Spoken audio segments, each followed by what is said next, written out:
हैं। Wonder wall putty, एक perfect finish और गैलेंट एडवांस टीएमटी रेबार, निर्माण का रियल हीरो।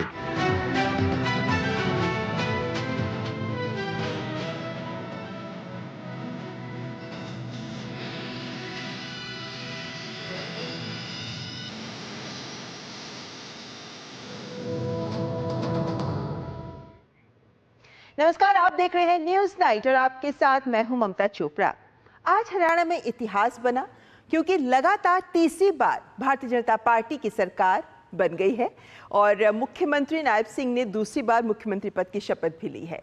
तो ये तो बड़ी बात जो राजनीतिक खबर रही, लेकिन साथ ही साथ अगर हम विदेश से जुड़ी खबर की बात करें, आज विदेश मंत्रालय की प्रेस वार्ता हुई और उस प्रेस वार्ता में कनाडा के द्वारा, खासकर वहां की ट्रूडो सरकार के द्वारा जिस तरह निज्जर हत्याकांड को लेकर बिना सबूत भारत पर आरोप लगाए जाते रहे हैं, जिसको लेकर पहले भी भारत सरकार स्पष्ट कर चुकी है कि आरोप तो लगा रहे हो लेकिन सबूत कहां है। बिना सबूत आरोप निराधार कहलाते हैं और आज पुनः इस बात को भारत सरकार की ओर से सामने रखा गया कि किस तरीके से इस पूरे घटनाक्रम को देखें तो एक पैटर्न नजर आता है। एक राजनीतिक मंशा ट्रूडो की नजर आती है, मंशा या कहें या मजबूरी भी कह सकते हैं, जो नजर आती है जिसकी वजह से बार बार इस घटनाक्रम को दोहराया जाता है। करेंगे इसी पर चर्चा भी। आइए शुरुआत कर लेते हैं हेडलाइंस के साथ। दूसरी बार फिर सजा नायब सिंह सैनी के सिर, हरियाणा के सीएम का ताज। अनिल विज समेत 13 विधायकों ने ली मंत्री पद की शपथ। प्रधानमंत्री नरेंद्र मोदी, बीजेपी एनडीए शासित राज्यों के मुख्यमंत्री और उप मुख्यमंत्री हुए शामिल। चंडीगढ़ में एनडीए के मुख्यमंत्री परिषद की बैठक, प्रधानमंत्री नरेंद्र मोदी समेत एनडीए शासित राज्यों के मुख्यमंत्री और उप मुख्यमंत्री हुए शामिल। विकास से जुड़े कई मुद्दों पर विचार विमर्श। प्रधानमंत्री नरेंद्र मोदी का अंतर्राष्ट्रीय अभिधम्म दिवस पर दुनिया को संदेश, विश्व को युद्ध से नहीं बुद्ध से ही मिलेगा समाधान। कहा, भगवान बुद्ध के संदेश भारत के विकास के रोड मैप के पथ प्रदर्शक।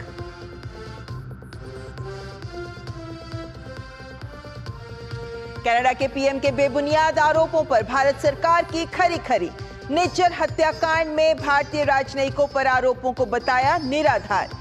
कनाडा सरकार पर अभिव्यक्ति की आजादी के नाम पर अलगाववादी ताकतों को शह देने का लगाया आरोप।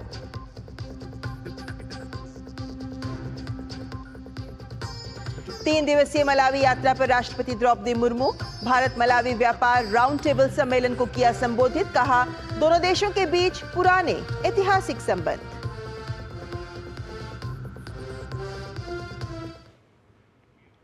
प्रधानमंत्री नरेंद्र मोदी ने नई दिल्ली में अंतर्राष्ट्रीय अभिधम्म दिवस और पाली को शास्त्रीय भाषा का दर्जा प्रदान करने के समारोह को आज संबोधित किया। प्रधानमंत्री ने विश्व शांति और कल्याण के लिए भगवान बुद्ध के संदेश का जिक्र किया। वैश्विक संघर्षों का हवाला देते हुए पीएम ने दुनिया से कहा कि उसे समाधान युद्ध में नहीं, बुद्ध में मिलेगा। भगवतो अरहतो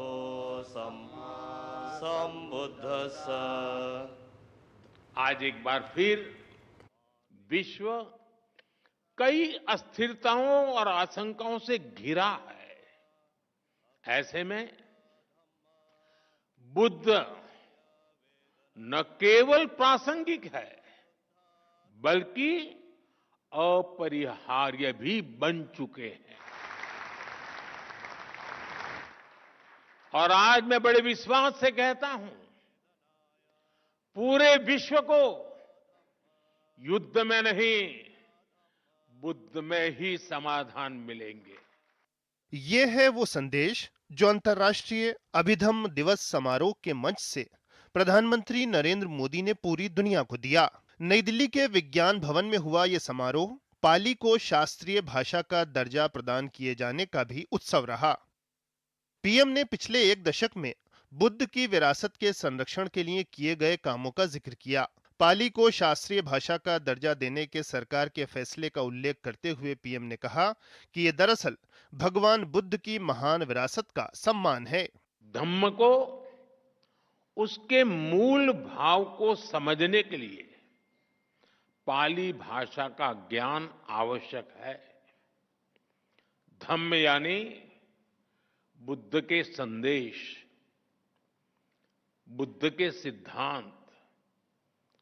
धम्म यानी मानव के अस्तित्व से जुड़े सवालों का समाधान। पीएम ने आजादी से पहले आक्रांताओं द्वारा भारतीय पहचान मिटाने के प्रयासों और आजादी के बाद गुलामी की मानसिकता के तहत अपनी जड़ों को नजरअंदाज किए जाने का भी जिक्र किया। पीएम ने कहा कि अब भारत विकसित होने के साथ साथ अपनी जड़ों को भी मजबूत कर रहा है। पाली भाषा को सही स्थान मिलने में 7 दशक ऐसे ही नहीं लगे, लेकिन साथियों, देश अब उस हीन भावना से मुक्त होकर आत्मसम्मान, आत्मविश्वास, आत्मगौरव के साथ आगे बढ़ रहा है।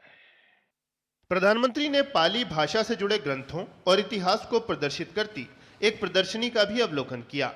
भारत सरकार और अंतर्राष्ट्रीय बौद्ध परिसंघ के इस आयोजन को 14 देशों के शिक्षाविदों एवं भिक्षुओं और विश्वविद्यालयों से बड़ी संख्या में आए बुद्ध धम्म के युवा विशेषज्ञों ने और यादगार बना दिया। शैलेंद्र मिश्र के साथ bureau report, DD news. Haryana की जनता ने हमेशा तीसरी बार सत्ता हासिल करने के प्रयास वाले दलों को बाहर का रास्ता ही दिखाया है, लेकिन इस बार के विधानसभा चुनावों ने दिखा दिया कि जन कल्याण के कार्यों के बल पर सत्ता विरोधी रुझान को मात दी जा सकती है। हरियाणा में आज तीसरे कार्यकाल के लिए भाजपा की नई सरकार का गठन हो गया। नायब सिंह सैनी दूसरी बार मुख्यमंत्री बने और 13 विधायकों ने भी मंत्री पद की शपथ ली। नायब सिंह सैनी ईश्वर की शपथ लेता हूं। हरियाणा में बीजेपी ने इतिहास रच दिया है। प्रदेश में लगातार तीसरी बार भाजपा की सरकार बनी है। गुरुवार को पंचकुला के दशहरा मैदान में शपथ ग्रहण समारोह में राज्यपाल बंडारू दत्तात्रेय ने नायब सिंह सैनी को दूसरी बार मुख्यमंत्री पद और गोपनीयता की शपथ दिलाई। इसके अलावा 13 मंत्रियों ने भी शपथ ली। खास बात यह है कि 2024 की कैबिनेट में दक्षिण हरियाणा का दबदबा रहा, क्योंकि 13 मंत्रियों में से 6 मंत्री दक्षिण हरियाणा के हैं। कैबिनेट मंत्री के रूप में अनिल विज, कृष्णलाल पवार, राव नरबील, महिपाल ढांडा, विपुल गोयल, डॉक्टर अरविंद शर्मा, श्याम सिंह राणा, रणबीर गंगवा, कृष्ण बेदी, श्रुति चौधरी, आरती राव ने शपथ ली। वहीं राजेश नागर और गौरव गौतम ने राज्य मंत्री स्वतंत्र प्रभार के रूप में शपथ ली। शपथ ग्रहण समारोह में प्रधानमंत्री नरेंद्र मोदी, केंद्रीय रक्षा मंत्री राजनाथ सिंह, केंद्रीय गृह मंत्री अमित शाह, केंद्रीय मंत्री मनोहर लाल खट्टर समेत बीजेपी के कई नेता शामिल हुए। इसके अलावा उत्तर प्रदेश के मुख्यमंत्री योगी आदित्यनाथ समेत कई राज्यों के मुख्यमंत्री और उप मुख्यमंत्री और पार्टी के वरिष्ठ नेता भी समारोह में शामिल हुए। पहली बार है कि सकारात्मकता के आधार पर सरकार तीसरी बार भारतीय जनता पार्टी की प्रदेश में, ये बहुत बड़ी बात है सारे देश के लिए और देश की राजनीति के लिए। मेरे पास शब्द नहीं है कि मैं प्रदेश के लोगों का, प्रदेश के मतदाता का और मुझे सरकार में शामिल करने का, अपने नेतृत्व का मैं किस प्रकार से आभार प्रकट करूं। जो भी जिम्मेवारी मिलेगी उसको खूब अच्छे तरीके से काम करेंगे। सेवा, हर जिम्मेवारी में सेवा है, हर जिम्मेवारी में विकास है। सब मिलके काम करेंगे, जो आदेश होगा सीएम साहब का उसके मुताबिक काम करेंगे। इस बीच कांग्रेस नेता भूपेंद्र सिंह हुड्डा ने हरियाणा के नए सीएम को बधाई दी है। उन्होंने सोशल मीडिया एक्स पर लिखा, मुख्यमंत्री नायब सिंह सैनी जी और आज शपथ ग्रहण करने वाले उनके मंत्रिमंडल सहयोगियों को बधाई एवं शुभकामनाएं। हरियाणा विधानसभा चुनाव में भारतीय जनता पार्टी ने ऐतिहासिक प्रदर्शन किया है। जीत की हैट्रिक लगाते हुए पार्टी ने पूर्ण बहुमत की सरकार बनाई है। ऐसे में भाजपा विश्वास से गदगद है। कांग्रेस समेत पूरा विपक्षी दल बैकफुट पर साफ नजर आ रहा है। वहीं महाराष्ट्र और झारखंड में विधानसभा चुनाव का ऐलान हो चुका है। भाजपा बड़े जनाधार के साथ महाराष्ट्र और झारखंड चुनाव में भी शानदार प्रदर्शन को लेकर आश्वस्त है।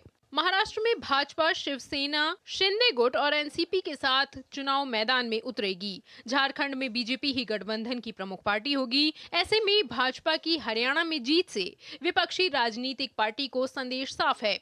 वहीं हरियाणा चुनाव की अप्रत्याशित हार से बदली राजनीतिक परिस्थितियों के मद्देनजर कांग्रेस समेत इंडी गठबंधन के महाराष्ट्र और झारखंड चुनाव के लिए अपनी रणनीति पर एक बार फिर सोचने पर मजबूर कर दिया है। नीरज सिंह के साथ निशांत राय की रिपोर्ट, डीडी न्यूज हरियाणा। और प्रधानमंत्री नरेंद्र मोदी ने चंडीगढ़ में राष्ट्रीय जनतांत्रिक गठबंधन यानी एनडीए के मुख्यमंत्रियों की परिषद की बैठक में अध्यक्षता की। बैठक में भाजपा अध्यक्ष जेपी नड्डा, रक्षा मंत्री राजनाथ सिंह और गृह मंत्री अमित शाह भी शामिल हुए। भाजपा के राष्ट्रीय अध्यक्ष और केंद्रीय मंत्री जेपी नड्डा ने बैठक में प्रधानमंत्री नरेंद्र मोदी का स्वागत किया।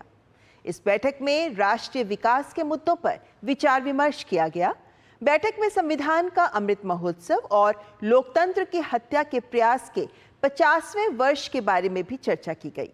बैठक में उत्तर प्रदेश के मुख्यमंत्री योगी आदित्यनाथ, मध्य प्रदेश के मुख्यमंत्री मोहन यादव, महाराष्ट्र के मुख्यमंत्री एकनाथ शिंदे और महाराष्ट्र के उप मुख्यमंत्री देवेंद्र फडणवीस और उप मुख्यमंत्री अजीत पवार, आंध्र प्रदेश के मुख्यमंत्री चंद्रबाबू नायडू, असम के मुख्यमंत्री हेमंत बिस्व शर्मा, मेघालय के मुख्यमंत्री कॉनराड संगमा, नागालैंड के मुख्यमंत्री नेफ्यू रियो शामिल हुए। गौर करने वाली बात है कि वर्तमान में भाजपा के 13 मुख्यमंत्री और 16 उप मुख्यमंत्री हैं, जबकि महाराष्ट्र, आंध्र प्रदेश, बिहार, सिक्किम, नागालैंड और मेघालय के मुख्यमंत्री उसके सहयोगी दलों से हैं। ये बैठक नवनियुक्त हरियाणा के मुख्यमंत्री नायब सिंह सैनी के शपथ ग्रहण समारोह के बाद आयोजित की गई।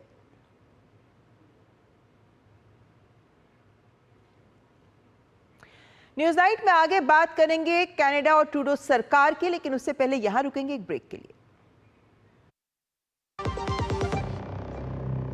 कभी नाच गाना और बेहतरीन खाना, कभी सास बहू की नोक-झोंक में स्वाद का मुस्कुराना, कभी रिश्तों में मुस्कुराहट और स्वाद भरना। असली मसालों का उपहार MDH बनाए खास हर त्योहार, क्योंकि हर रिश्ता है स्वाद से जुड़ा। आइए मनाए खुशियों की दीपावली MDH मसालों वाली। सारी छुर्रियाँ भर देती हैं, दीवार हमवार कर देती हैं। तो पुट्टी भर ले, हाँ पुट्टी भर ले। वंडर वॉल पुट्टी दे एक परफेक्ट फिनिश। सर आप बहुत लकी हैं कि आपके बेटे ने हेल्थ इंश्योरेंस और बाकी सारी फॉर्मेलिटीज टाइम से पूरी कर दी है। मेरा बेटा? तो फिर आप? पॉलिसी बाजार। क्लेम के टाइम पे हमेशा आपकी हेल्प को तैयार। पॉलिसी बाजार, 1 करोड़ का हेल्थ इंश्योरेंस सिर्फ 390 रुपए महीने से शुरू।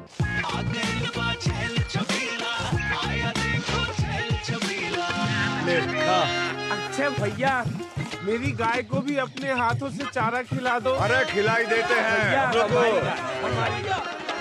हमारी गाय भैया। क्या हो गया? पूरा का पूरा गांव यहाँ आ गया। अच्छा भैया, किसी हाथ से चारा खिलाते हो? तभी तो आपके गाय भैंसों की ब्याज सबसे ज्यादा है। अरे पगले, ये चमत्कार इस हाथ का नहीं, हाथ में जो कपिला पशु आहार है उसका है, जो पशुओं की सेहत अच्छी रखता है और ब्याज भी बढ़ाता है। ले जाओ।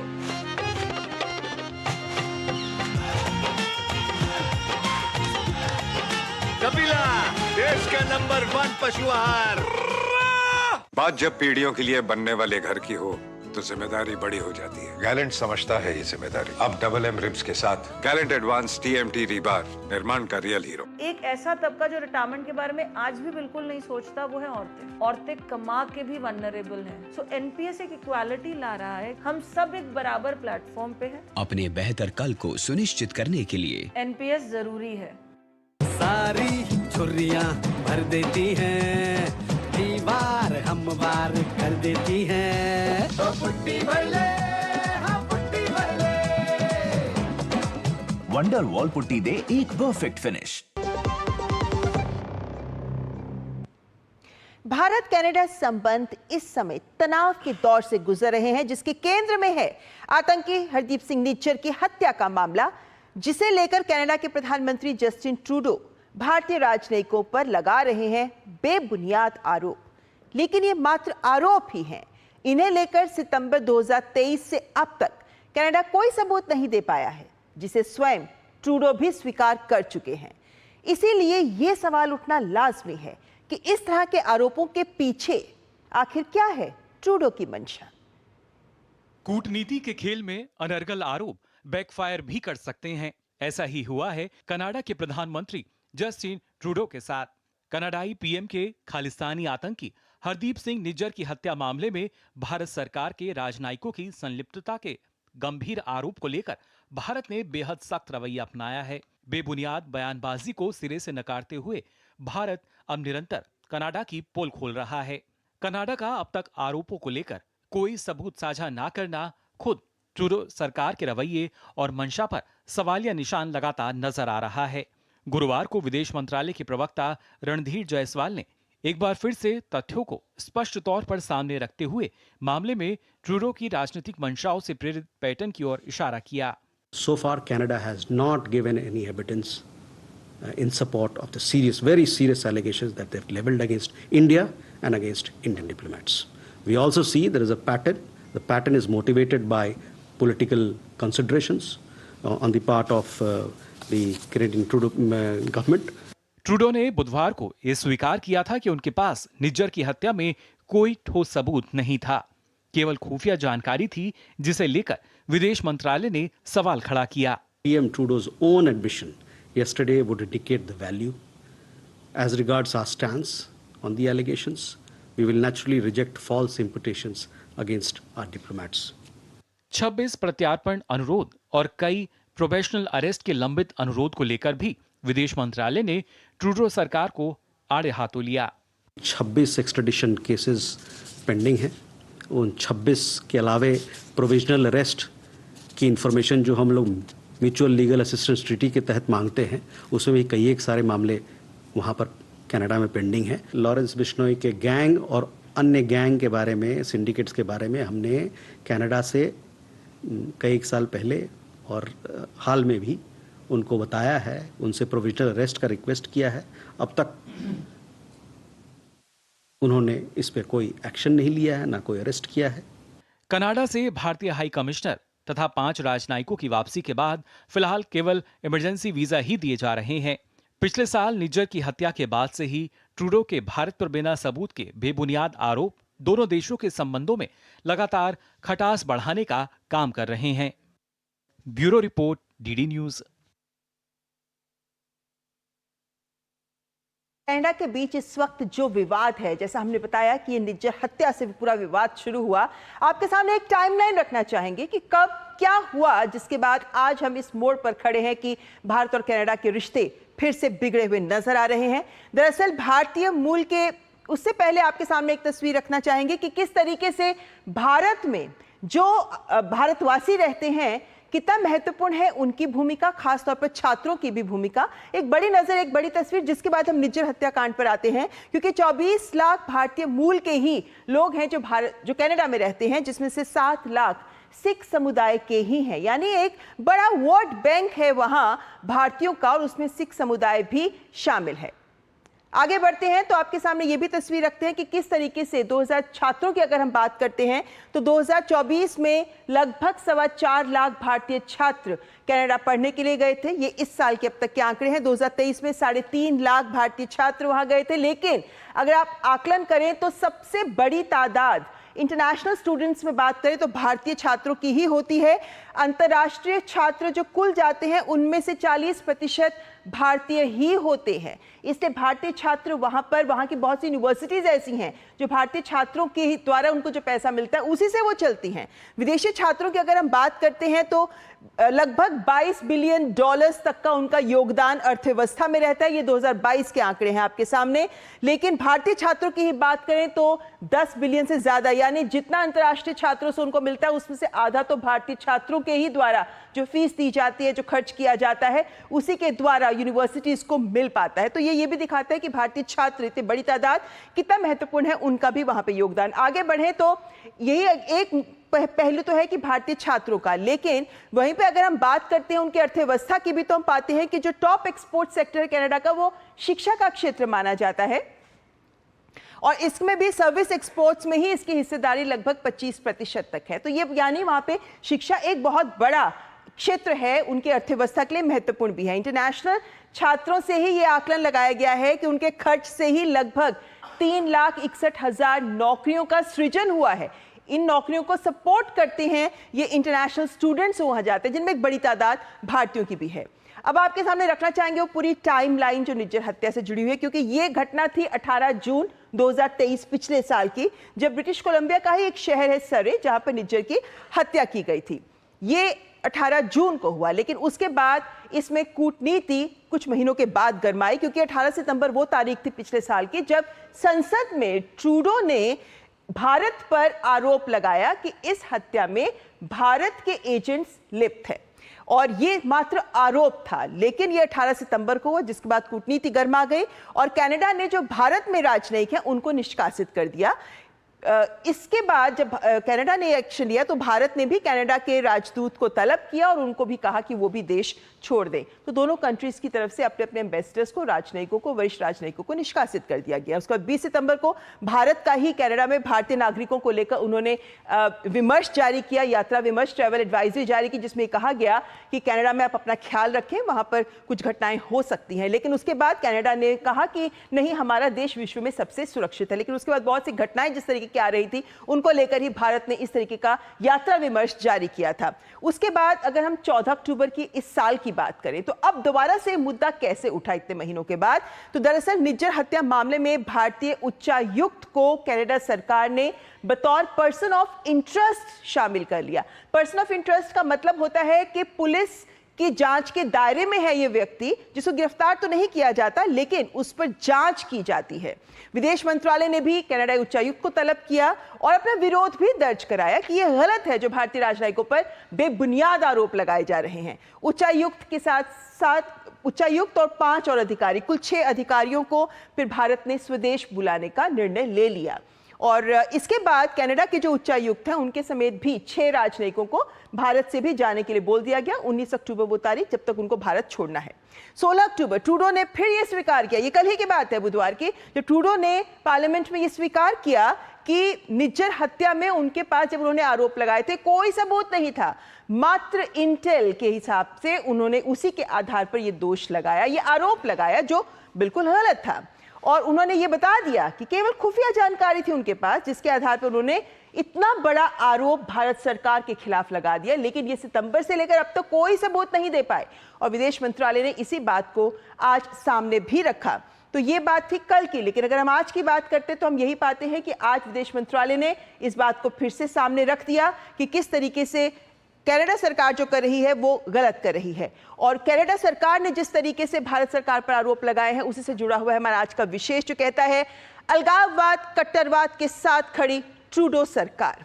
और इस वक्त चर्चा के लिए हमारे साथ जुड़े हैं एसआर टायल, जो पूर्व वरिष्ठ राजनयिक हैं। एम्बेसडर टायल, स्वागत है आपका। हमारे साथ प्रोफेसर अंशु जोशी भी जुड़ गई हैं, जो school of international studies JNU से हैं, जिनके साथ हम चर्चा करेंगे विशेष की कि अलगाववाद, कट्टरवाद के साथ खड़ी है ट्रूडो सरकार। दोनों मेहमानों का बहुत बहुत स्वागत करते हैं।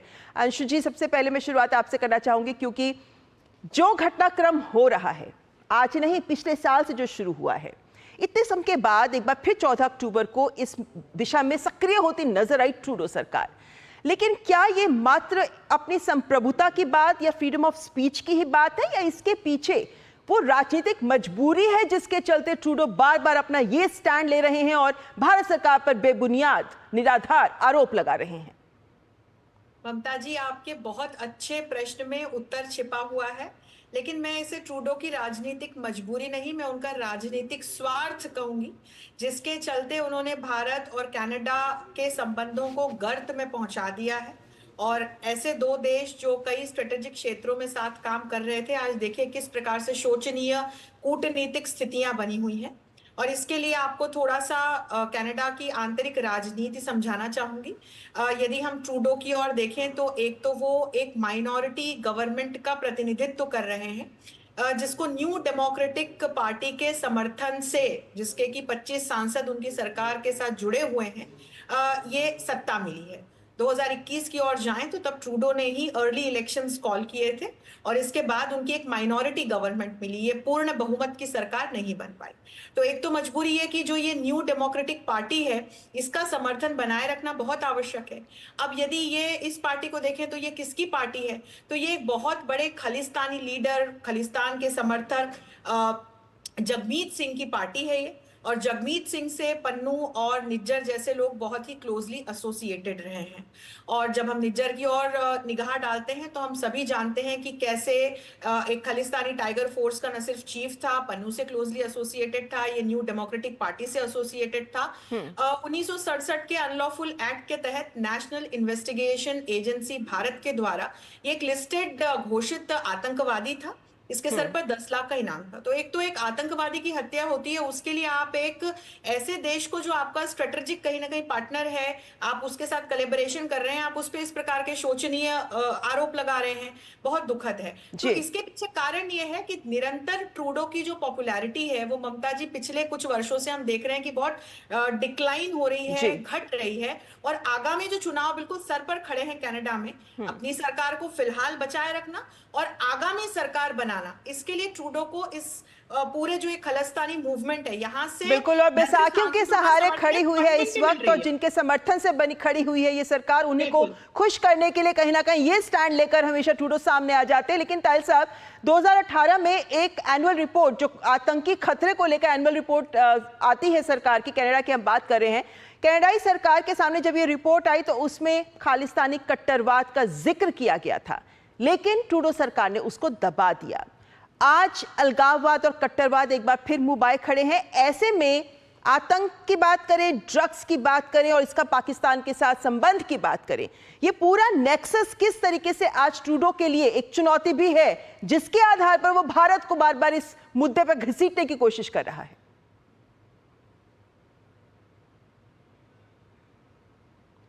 ताहिर साहब, आपका म्यूट है, अनम्यूट कर ले। जी ठीक है जी।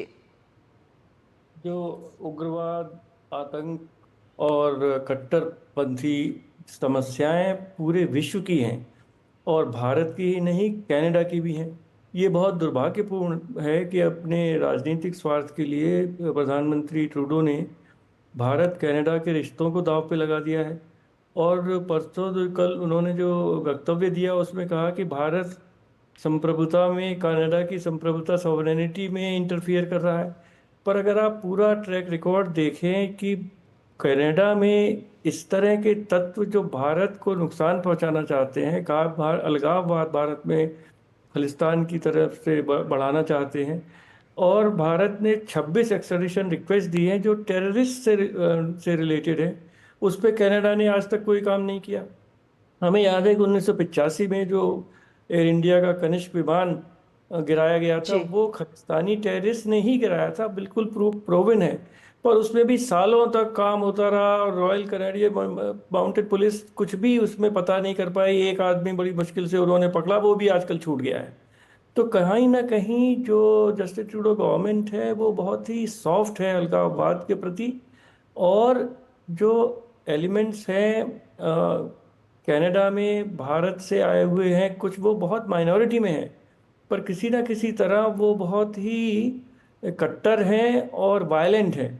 तो वो वहाँ के धार्मिक स्थल जो हैं, गुरुद्वारे हैं, उनको कैप्चर कर लेते हैं, और इस समय ड्रग्स से भी वो लोग बहुत प्रभावित हैं। तो ये एक नेक्सस हो गया है ड्रग्स का और खालिस्तानी समर्थकों का, और कैनेडियन गवर्नमेंट उनके खिलाफ कोई भी कार्रवाई नहीं कर रही है। बहुत एविडेंस भारत ने दिया है और बहुत रिक्वेस्ट की हैं कि जो आतंकवादी हैं और आतंकवाद का समर्थन कर रहे हैं, भारत में फाइनेंस कर रहे हैं, उनके खिलाफ एक्शन लिया जाए। पर जो भी नीति इस समय जस्टिस प्रधानमंत्री ट्रूडो की है, वो अपनी गद्दी बचाने के लिए है, अपनी पार्टी के लिए है। पर मैं ये कहना चाहूँगा कि भारत को भी ये देखना चाहिए कि ये जो भी कर रहे हैं ये प्रधानमंत्री ट्रूडो कर रहे हैं। और जैसा आपने कहा, भारत के बहुत सारे विद्यार्थी हैं वहाँ पर, ट्रेड है, 24 लाख लोग वहाँ पे भारत मूल के हैं। तो डिप्लोमेसी के बहुत आयाम होते हैं। भारत तो कनाडा का संबंध केवल इतना ही नहीं है, और डेमोक्रेसी है। देखिए आज ट्रूडो हैं, कल नहीं रहेंगे। सब पॉपुलैरिटी पोल में वो बिल्कुल अब इलेक्शन हारने वाले हैं, और तो भारत को बहुत इस समय उनके साथ डील करना है, पर उनको साफ साफ बताना है कि जो वो कह रहे हैं वो मिथ्या है, वो गलत है और बिल्कुल सही नहीं है। लेकिन साथ ही ताहिल साहब, अभी हाल ही में पन्नू ने इस बात को सामने रखा, सिख फॉर जस्टिस का प्रमुख, और ये वो है ग्रुप जिसको हमने प्रतिबंधित किया हुआ है। पन्नू वो है जिसको हमने आतंकवादी करार दिया हुआ है, और उनका ये कहना कि वो कई महीनों से प्राइम मिनिस्टर ऑफिस के संपर्क में था, ट्रूडो से सीधे संपर्क में था, उसने ये तमाम जानकारी प्रधानमंत्री के साथ, ऑफिस के साथ साझा की, जिसके आधार पर निज्जर मामले में ट्रूडो सरकार ने एक्शन लिया, या यूं कहें कि भारत पे आरोप मढ़ने शुरू कर दिए। कहीं ना कहीं ये भी इस नेक्सस को सामने लेकर आता है जिसके आधार पर ट्रूडो अपनी सरकार बचाने की कवायद में लगे हैं। देखिए, जो निज्जर, जो टेररिस्ट है हरदीप सिंह निज्जर, वो भी रॉयल कैनेडियन माउंटेड पुलिस और उनकी जो इंटेलिजेंस विंग थी उसके संपर्क में थे, और उनके ऊपर निगाह थी कैनेडियन पुलिस की। पर कोई क्या नेक्सस है और क्यों कनाडा अलगाववाद भारत में बढ़ा रहा है, मैं तो कि उसका कोई क्या कारण है ये समझना बहुत मुश्किल है कि प्राइम मिनिस्टर ट्रूडो और उनकी पार्टी क्यों भारत को नुकसान पहुंचाना चाहती है, ये समझना इस समय मुश्किल है। और जो टेररिस्ट हैं, अलगाववादी हैं, खालिस्तान समर्थक हैं, जो पन्नून हों या निज्जर हों, और 2-4 लोग ही हैं, ज़्यादा नहीं है, पर वो किसी ना किसी तरह प्रधानमंत्री ट्रूडो के बहुत नज़दीकी हैं। और कुछ समय पहले उनकी जो कैबिनेट थी उसमें भी 1-2 लोग थे जो बहुत भारत के खिलाफ गलत स्टेटमेंट्स दिया करते थे। तो उनको अपनी कैबिनेट में लेना दिखाता है कि प्राइम मिनिस्टर ट्रूडो की नज़र में भारत के साथ संबंधों की कोई अहमियत नहीं है। पर मैं फिर यही कहूँगा कि वो डेमोक्रेसी में नेता बदलते हैं, और जस्टिन ट्रूडो की भी गद्दी हिल चुकी है। तो अगला इलेक्शन वो हारेंगे, तब तक भारत को मैनेज करना चाहिए कि उनका जो झूठ है उसका पर्दाफाश करते रहे, जो भी झूठे वक्तव्य वहाँ से आ रहे हैं। पर भारत कनाडा के जो संबंध हैं, पीपल टू पीपल संबंध है, ट्रेड है, इन्वेस्टमेंट है, उस पर कोई असर अगर ना आए तो ये सबके लिए लाभप्रद होगा। जी प्रोफेसर जोशी, जब भी कूटनीति में ऐसे कोई बात सामने आती, कोई घटना सामने आती है जिससे दोनों देशों के रिश्तों को तनाव दिखने लगता है, उसका सीधा असर लोगों पर होता है, आम जनता पर होता है। अब जैसे वीजा प्रोसेस रुक जाएगी, इसके साथ साथ वहां जो लोग हैं, हमने पहले भी देखा किस तरीके से पन्नू ने ही, पिछली बार जब ये मुद्दा उठा था, पन्नू ने ही धमकियां देनी शुरू कर दी थी कि हिंदू कनाडा छोड़ के चले जाए, एयर इंडिया से कोई ट्रेवल ना करे इत्यादि। सुरक्षा संबंधित एक बड़ी चिंता है, क्योंकि आज विदेश मंत्रालय ने इस बात को सामने रखा कि कनाडा सरकार के ऊपर ये जिम्मेदारी है कि वो वहां जितने भारतीय मूल के लोग हैं उन सबकी सुरक्षा करे। बिल्कुल, न सिर्फ कनाडा की एक देश के रूप में ये जिम्मेदारी बनती है कि जितने भी भारतीय वहां पर रह रहे हैं उनकी सुरक्षा की जिम्मेदारी कनाडा की है। यदि हम वियना कन्वेंशन को देखें तो उसके तहत जितने भी डिप्लोमेट्स हैं या जितने भी भारत के अधिकारी वहां पर हैं, उनकी भी पूरी सुरक्षा की जिम्मेदारी कनाडा की है। जो होस्ट कंट्री होती है उसकी एज पर द कन्वेंशन जिम्मेदारी होती है। और 3 बिंदु ममता जी मैं यहाँ आपके साथ साझा करना चाहती हूँ। एक तो ये कि ये तमाम जो कुछ भी बयानबाजी ट्रूडो ने की है और जिस प्रकार का माहौल एक उत्पन्न किया है, उसकी वजह से न सिर्फ उनकी अपनी अब राजनीतिक जो वो चाह रहे थे आकांक्षाएं, वो अब संकट में है। एक तो ये समझने की बात है कि ये सिर्फ राजनीतिक आकांक्षाएं या राजनीतिक समर्थन से जुड़ा हुआ मुद्दा नहीं है, इसके साथ कहीं ना कहीं फंडिंग का भी एक बहुत बड़ा मुद्दा जुड़ा हुआ है। और जब हम इस खालिस्तानी फंडिंग को ट्रूडो से जोड़ करके देखते हैं तो वहां पर हम ISI से भी सहायता मिलते हुए सीधे सीधे इस पूरा एक जो नेक्सस बना हुआ है उसको देख रहे हैं। और यही समझते हुए अभी हाल फिलहाल जो भारत सरकार है वो समझ रही है कि किस प्रकार की स्थितियां बनी हुई हैं और वो किस प्रकार से चिंताजनक है। दूसरा बिंदु ये कि जो 24 लाख भारतीय कनाडा में रह रहे हैं, जिनमें 7 लाख सिख भी हैं, वो सभी खालिस्तान के समर्थक नहीं है। तो ट्रूडो ने एक बहुत बड़ी स्ट्रेटेजिक गलती की है जिसका खामियाजा उनको आगे चल के भुगतना पड़ेगा। इसमें वे कैनेडियन भी है जो कनाडा में रहकर देख रहे हैं कि ट्रूडो भारत के साथ क्या कर रहे हैं। और तीसरा महत्वपूर्ण बिंदु ये कि यदि ट्रूडो को खालिस्तान से इतना संवेदना है खालिस्तान के प्रति या इस मूवमेंट के प्रति, तो अलगाववाद और कट्टरवाद को भारत में फैलाने या इसका कोई समर्थन करने की बजाय ट्रूडो क्यों नहीं कनाडा में खालिस्तान बनवा देते हैं। तो वो ऐसा बिल्कुल नहीं करेंगे क्योंकि वो भी समझ रहे हैं कि वो कर क्या रहे हैं। तो हाल फिलहाल बिल्कुल निश्चित तौर पर भारतीयों की सुरक्षा की बात है, लेकिन मुझे लगता है कि जिस प्रकार का भारत एक देश है, जिस प्रकार के अंतरराष्ट्रीय जो विधि और कानून अभी हाल फिलहाल इन प्लेस हैं, तो उनको देखते हुए मुझे लगता है कि कोई उस स्तर पर हम संकट नहीं देख रहे हैं। लेकिन हाँ, भारत की आंतरिक सुरक्षा की दृष्टि से एक बड़ा संकट है जो हम देख सकते हैं। बिल्कुल, भारत के लिए ये देश की ही सुरक्षा का मामला है, इसलिए भारत इसको बहुत गंभीरता से ले भी रहा है। लेकिन यहाँ पर आपकी बात सुनकर मुझे याद आ रहा है, हिलरी क्लिंटन ने पाकिस्तान को एक बार कहा था कि तुमने अपने घर में सांप पाले हुए हैं, एक दिन वो तुमको डसेंगे। और वही आज हालत ट्रूडो के यहाँ नजर आ रही है, जिस तरीके से कट्टरवाद आगे बढ़ रहा है कि यही कट्टरवाद एक बैकफायर भी कर सकता है। ऐसे में एम्बेसडर तायल, इस तरीके के हालात के मद्देनजर जो भारतीय कनाडा में रह रहे हैं, जो छात्र वहां पर हैं, उनके लिए आप क्या कहना चाहेंगे? क्योंकि वीजा प्रोसेस भी अभी आज कही गई है कि सिर्फ इमरजेंसी वीजा ही दिए जाएंगे, लेकिन इन तमाम भारतीय मूल के लोगों के लिए और खासतौर पर छात्रों के लिए जो भविष्य के सपने लेकर वहां पहुंचे हैं और जाहिर है कि वो वहां पर कनाडा के ही अर्थव्यवस्था में योगदान दे रहे होते हैं, उनके लिए आप क्या कहेंगे? मैं समझता हूँ कि इस समय जो भी कुछ वहाँ हो रहा है वो लिमिटेड है, और ये बात सही है कि वहाँ कनाडा में भारत के राजनयिकों के खिलाफ बहुत बड़े बड़े पोस्टर लगाए गए हैं, और जैसे कुछ प्रोसेशंस में इंदिरा गांधी के प्रधानमंत्री इंदिरा गांधी के हत्यारों को लायनाइज किया गया और उनको बहुत हीरो बताया गया। तो ये सब दिखाता है कि कनाडा के समाज में वायलेंस को प्रमोट किया जा रहा है, और प्रधानमंत्री ट्रूडो ये नहीं देख रहे हैं। कुछ गुरुद्वारा के इलेक्शंस वगैरह में वहाँ वायलेंस हो चुकी है, कुछ लोगों का मर्डर भी हो चुका है। तो उस समाज में कनाडा में वायलेंस बढ़ रही है, और इसमें खालिस्तानी लोग काफ़ी इन्वॉल्व हैं, ये वो देख नहीं रहे। पर जहाँ तक भारतीय मूल के लोगों का सवाल है, अभी तक कोई ऐसा समाचार नहीं है। बात पन्नून का स्टेटमेंट ज़रूर था कि सब हिंदू छोड़ के चले जाएं, और उसके खिलाफ भी कोई एक्शन वो नहीं लेते। तो पर जो वहाँ भी डेमोक्रेसी है, रूल ऑफ लॉ है। अभी मैं नहीं समझता कि भारतीय मूल के लोगों को कोई अंदेशा होना चाहिए अपनी वेलफेयर के लिए। यानी हालात सामान्य होने तक का इंतजार, क्योंकि खासतौर पर वीजा प्रोसेस को लेकर इंतजार रहता है, क्योंकि सारी व्यवस्था पीछे रुक जाती है, और ऐसे में इंतजार रहता है कि रिश्ते जल्द से जल्द सामान्य हो। लेकिन यहाँ ट्रूडो सरकार को जिम्मेदारी जरूर लेनी होगी कि बेबुनियाद आरोप किसी देश पर, भारत जैसे राष्ट्र पर नहीं लगा सकता, और इसका दूरगामी परिणाम भी हो सकते हैं। फिलहाल मेरे दोनों मेहमानों का बहुत बहुत धन्यवाद करना चाहेंगे हमारे साथ इस चर्चा में शामिल होने के लिए। और यहाँ वक्त तो चला है एक ब्रेक का। ब्रेक के बाद बात करेंगे अमेरिकी चुनाव की, लेकिन यहाँ पर वक्त एक ब्रेक का। सारी छुर्रियां भर देती हैं, दीवार हमवार कर देती हैं। तो पुट्टी भर ले, हाँ पुट्टी भर ले।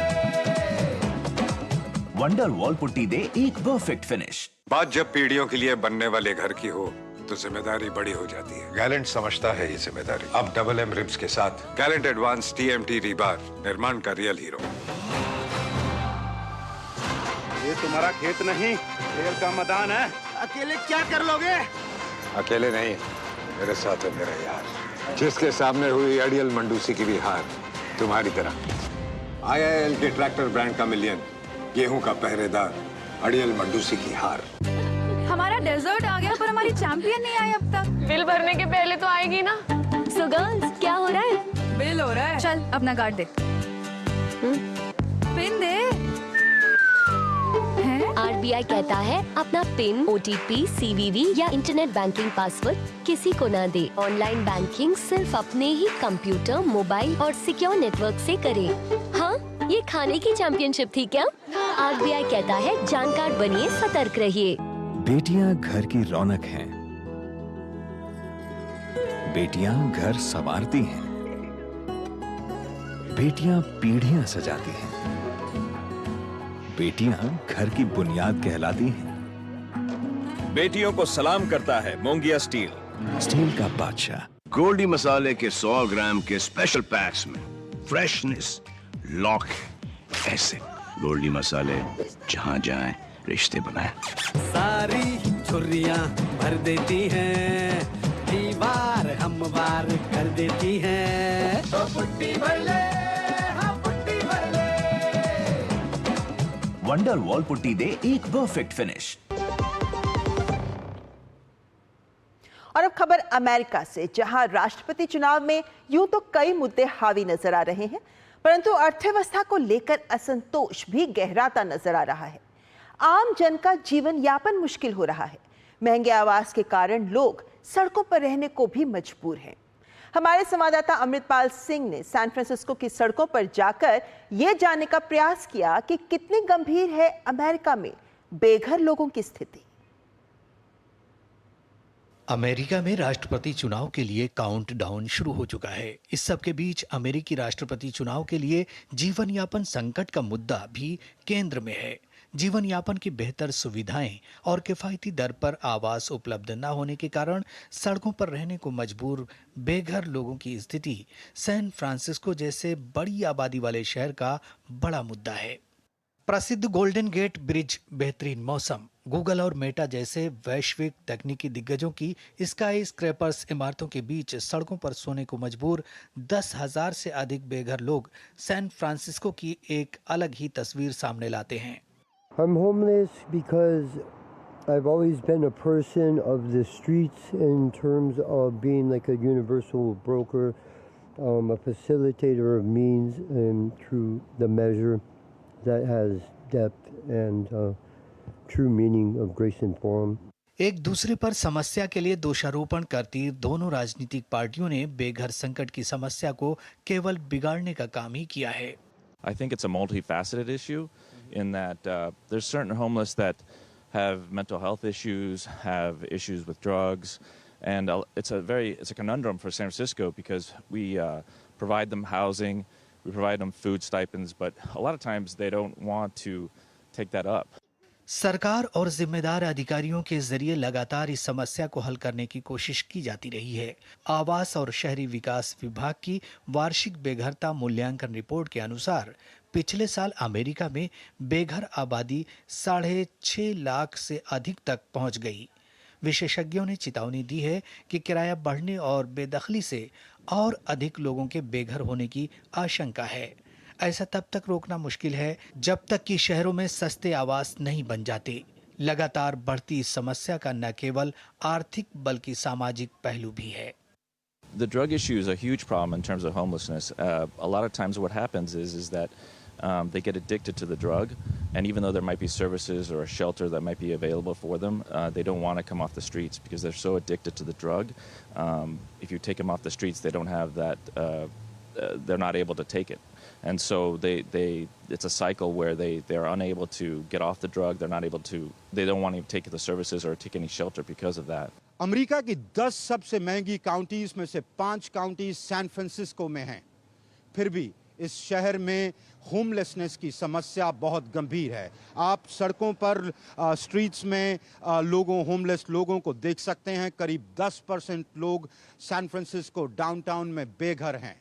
और सिर्फ सैन फ्रांसिस्को नहीं, अमेरिका के बड़े शहर न्यूयॉर्क, बॉस्टन, शिकागो, अटलांटा, पूरे अर्बन लैंडस्केप का पार्ट होमलेसनेस या बेघरी है। बढ़ती महंगाई और फूड इन्फ्लेशन के साथ होमलेसनेस का मुद्दा इस इलेक्शन पर खासा असर छोड़ सकता है। कैमरामैन संजय जैना के साथ Amritpal Singh, DD news, San Francisco downtown. और अब खबर उत्तर प्रदेश के बहराइच हिंसा मामले की, जहां महाराजगंज में एक युवक की हत्या के 5 आरोपियों को पुलिस ने गिरफ्तार कर लिया है। ये सभी नेपाल भागने की फिराक में थे। मुख्य आरोपी सरफराज और तालिब पुलिस मुठभेड़ में घायल हो गए हैं। उत्तर प्रदेश में बहराइच के महाराजगंज में हुए हत्याकांड के आरोपियों के खिलाफ पुलिस की धरपकड़ के बीच गुरुवार को पुलिस की मुख्य आरोपियों के साथ मुठभेड़ हुई।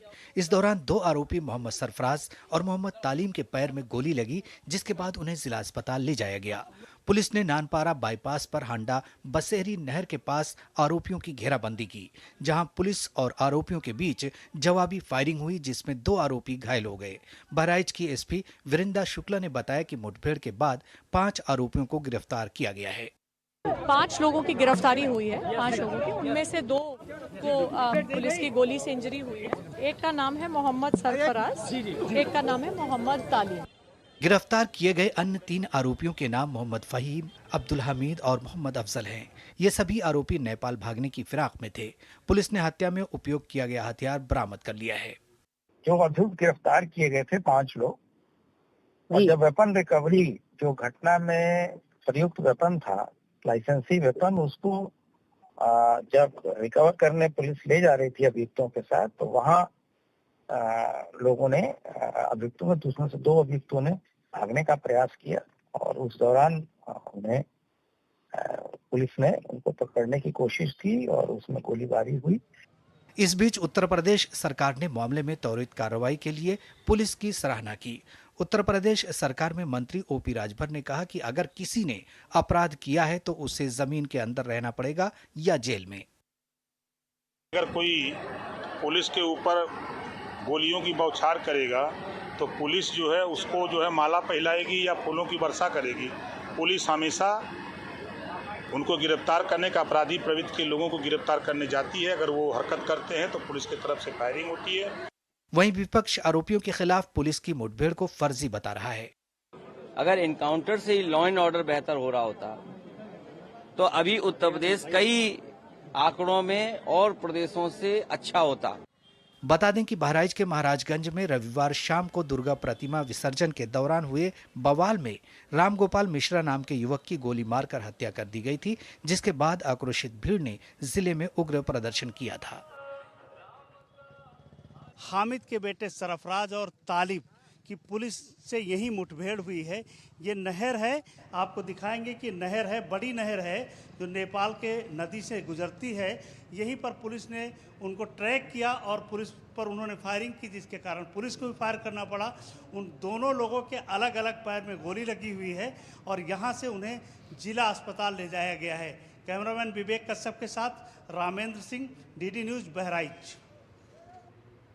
और आगे बढ़ने से पहले यहाँ रुकेंगे एक ब्रेक के लिए। आप देखते रहें न्यूज़ नाइट। हाथ धोकर आते हैं। साबुन की जगह हैंड वॉश। मोहन का प्रमोशन हो गया क्या? सैवलॉन हैंड वॉश तो हमारा रोज का है। सिर्फ 10 रुपए में 200 ml हैंड वॉश बनाओ। Savlon powder to gel hand wash, germ से बचाए, शान बढ़ाए। बेटियां घर की रौनक हैं। बेटियां घर संवारती हैं।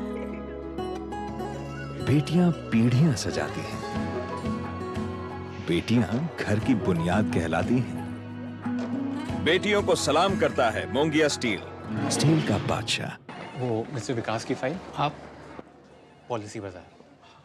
मैम, आपका हेल्थ इंश्योरेंस क्लेम अप्रूव हो गया है। अब आप सर को घर ले जा सकती हैं। क्लेम के टाइम पे हमेशा आपकी हेल्प को तैयार। पॉलिसी बाजार, 1 करोड़ का हेल्थ इंश्योरेंस सिर्फ 390 रुपए महीने से शुरू। गोल्डी मसाले के 100 ग्राम के स्पेशल पैक्स में फ्रेशनेस लॉक है। ऐसे गोल्डी मसाले जहां जाएं रिश्ते बनाएं। सारी छुर्रियां भर देती हैं, दीवार हमवार कर देती हैं। तो पुट्टी भर ले, हाँ पुट्टी भर ले। वंडर वॉल पुट्टी दे एक परफेक्ट फिनिश।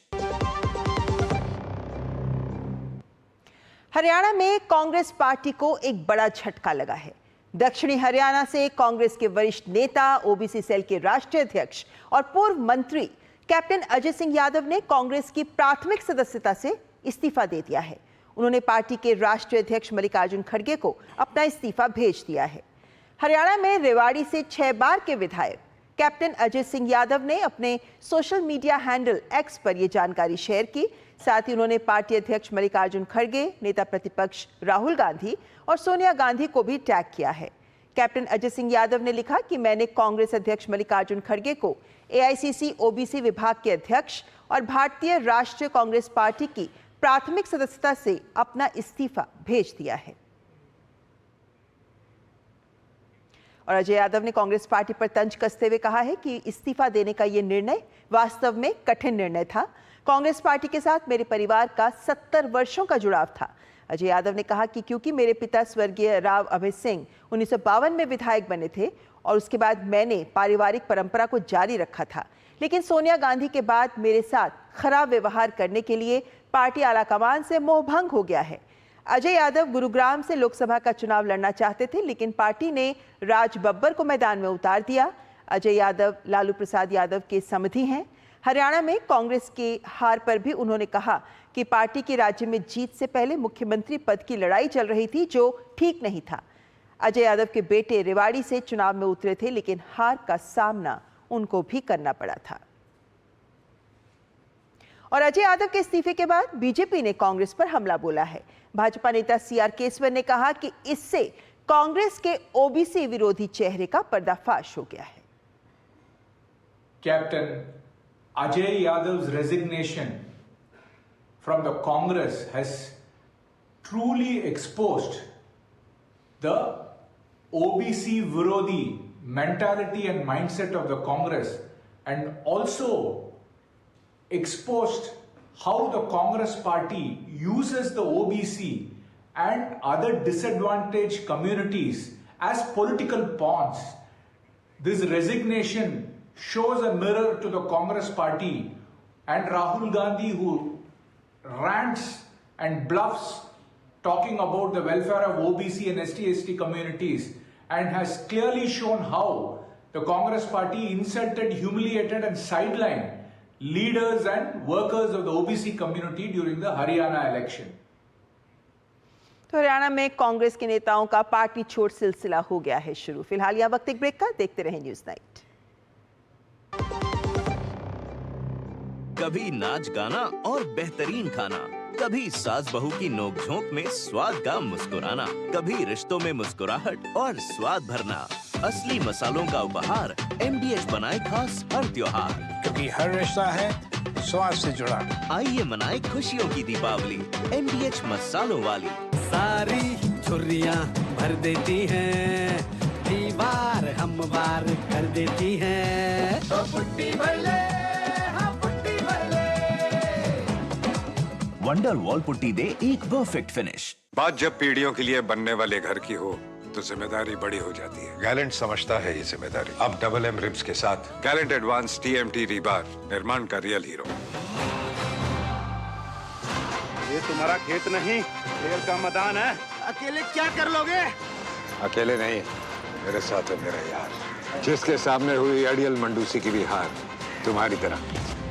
IIL के ट्रैक्टर ब्रांड का मिलियन, गेहूं का पहरेदार, अड़ियल मंडूसी की हार। भैया, घर का किराया देना था, कुछ पैसे। इस महीने तो गाड़ी की EMI जानी है ना, अगले महीने पक्का। चलता हूँ। आपके बाद फैमिली को किसी के आगे हाथ ना फैलाना पड़े।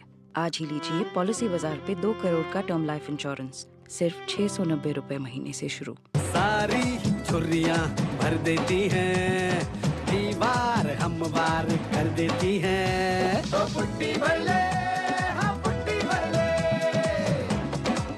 वंडर वॉल पुट्टी दे एक परफेक्ट फिनिश। देश में ऑनलाइन धोखाधड़ी और घोटालों पर रोकथाम लगाने के मकसद से मेटा ने इलेक्ट्रॉनिक्स और सूचना प्रौद्योगिकी मंत्रालय, सूचना एवं प्रसारण मंत्रालय और Indian cyber crime coordination centre के साथ मिलकर स्कैम से बचो राष्ट्रव्यापी जागरूकता अभियान की शुरुआत की है। इस अभियान के तहत भारतीयों को स्कैम की पहचान करने, खुद को सुरक्षित रखने और स्कैम को रिपोर्ट करने के तरीकों के बारे में जागरूक किया जाएगा। अभियान को फेसबुक, इंस्टाग्राम और व्हाट्सएप जैसे सोशल मीडिया प्लेटफॉर्म्स के साथ साथ टीवी, रेडियो और अखबार के जरिए 9 क्षेत्रीय भाषाओं में उपलब्ध कराया जाएगा। सूचना एवं प्रसारण मंत्रालय में सचिव संजय जाजू और दूरदर्शन के महानिदेशक कंचन प्रसाद भी इस मौके पर मौजूद थीं। सूचना एवं प्रसारण मंत्रालय में सचिव संजय जाजू ने कहा कि स्कैम से बचो अभियान भारतीयों में डिजिटल सेफ्टी और सतर्कता को बढ़ावा देने में मददगार साबित होगा। It's good that this scam se bacho campaign, and I'm sure, it is being now taken up as a national movement in collaboration as a whole of government approach. It would help create awareness amongst our citizens. It will, in a nutshell, create a culture of digital safety and, what you call it as vigilance. And I'm happy that, you will be making use of all your platforms, Facebook, Instagram, WhatsApp. And Doordarshan is here, and we'll all collectively try and reach every corner of our country. और news night के अंत में आपको छोड़े जा रहे हैं देश से जुड़ी कुछ और महत्वपूर्ण खबरों के साथ। आप देखिए खबरें तेज रफ्तार में। हमारी पूरी टीम को दीजिए इजाजत। नमस्कार। विदेश मंत्री डॉक्टर एस जयशंकर ने दिल्ली में जनजातीय कला प्रदर्शनी साइलेंट कन्वर्सेशन का उद्घाटन किया। केंद्र सरकार द्वारा केंद्रीय कर्मचारियों के लिए महंगाई भत्ते में 3% की बढ़ोतरी करने पर बरेली में कर्मचारियों ने सरकार के फैसले की सराहना की है और इसे कर्मचारियों के लिए बड़ी सौगात बताया है। पाली भाषा को शास्त्रीय भाषा का दर्जा दिए जाने के मोदी सरकार के फैसले की बौद्ध भिक्षुओं ने सराहना की है। उनका कहना है कि इस फैसले से पाली भाषा के विकास में मदद मिलेगी, साथ ही हम अपनी विरासत को बेहतर तरीके से संजो पाएंगे। बिहार में अवैध शराब से मौतों की जांच के लिए एसआईटी गठित हो गई है। बिहार के सिवान और छपरा में जहरीली शराब पीने से 2 दर्जन से अधिक लोगों की मौत हो गई है। कई लोग अब भी अस्पतालों में भर्ती हैं। इस मामले में पुलिस ने कई आरोपियों को गिरफ्तार किया है। वहीं सरकार ने दोषियों के खिलाफ कड़ी से कड़ी कार्रवाई की बात कही है। भारतीय रेलवे ने टिकट बुकिंग के नियम में बदलाव किया है। अब 120 दिन की जगह 60 दिन पहले ही टिकट बुक करा सकेंगे। रेल मंत्रालय की ओर से गुरुवार को जारी नोटिफिकेशन के मुताबिक अब एडवांस रिजर्वेशन की समय सीमा घटा दी गई है। इससे लोगों को एडवांस में टिकट बुक करने के लिए कम समय मिलेगा। नया नियम नवम्बर से होने वाली बुकिंग पर लागू होगा। अब एक्सरे के लिए आपको किसी जांच घर में जाने की जरूरत नहीं होगी। आपके घर में ही एक्सरे हो जाएगा। ICMR और IIT कानपुर ने हाथ से चलने वाला एक्सरे बनाया है। यह एक्सरे कम समय में घर में ही एक्सरे कर देगा। इस एक्सरे से टीबी की जांच में मदद मिलेगी। मध्य कश्मीर के बड़गाम जिले में गुरुवार को दुर्घटना में 12 सुरक्षाकर्मी घायल हो गए। यह घटना वाहन के नियंत्रण खोने के कारण हुई। सभी घायल कर्मियों को तुरंत नजदीकी अस्पताल में ले जाया गया, जहां उनका इलाज जारी है। असम में रूपसी हवाई अड्डे पर उड़ान संचालन फिर से शुरू हो गया है। असम के कैबिनेट मंत्री उर्खाओ गोरा ब्रह्मा ने गुरुवार को उड़ान सेवाओं का आधिकारिक तौर पर उद्घाटन किया।